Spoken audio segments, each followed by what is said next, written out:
Young and the Restless spoilers reveal Lucy is facing a mental crisis after all the trouble that has happened. The news of Heather's death is still there, like a nightmare that cannot be woken up. Heather is not Lucy's biological mother, but in her heart, Heather is the only mother she has ever known. Since she was a little girl, Heather has always been there for her, caring for her, teaching her and loving her in every meaningful way. But now, the sudden loss has plunged Lucy into immeasurable pain. During the first days after the tragic news, Lucy could not believe anything. She searched for any reason to explain that there could be some mistake. Maybe it was just an accident, she told herself dozens of times. Maybe Mom will come back. But no matter how many times she thought about it, the truth remained like a cold, insurmountable wall. Heather was gone forever. The excuses Lucy tried to make only made the pain worse. Sometimes Lucy would sit alone in her room, her eyes staring blankly into space, thinking about all the things she had done wrong.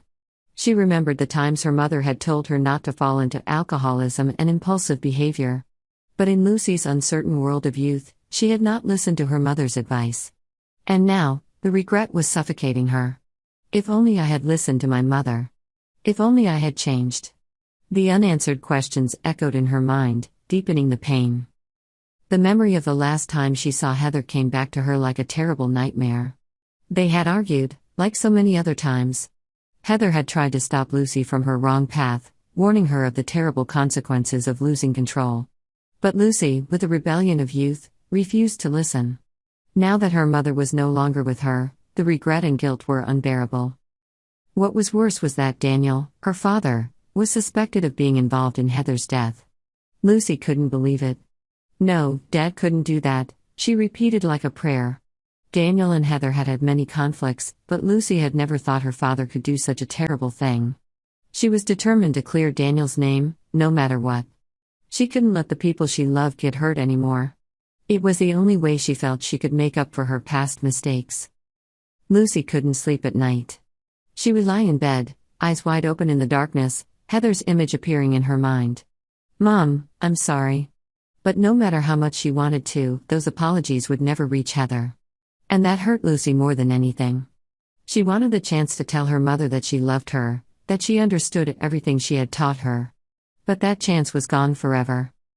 Every time she thought about those moments, tears would fall down Lucy's cheeks. She felt like she was trapped in a spiral of pain, with no way out. But then, in a moment of madness, she began to imagine. She imagined that Heather was still alive, somewhere out there, and that maybe, just maybe, they would meet again.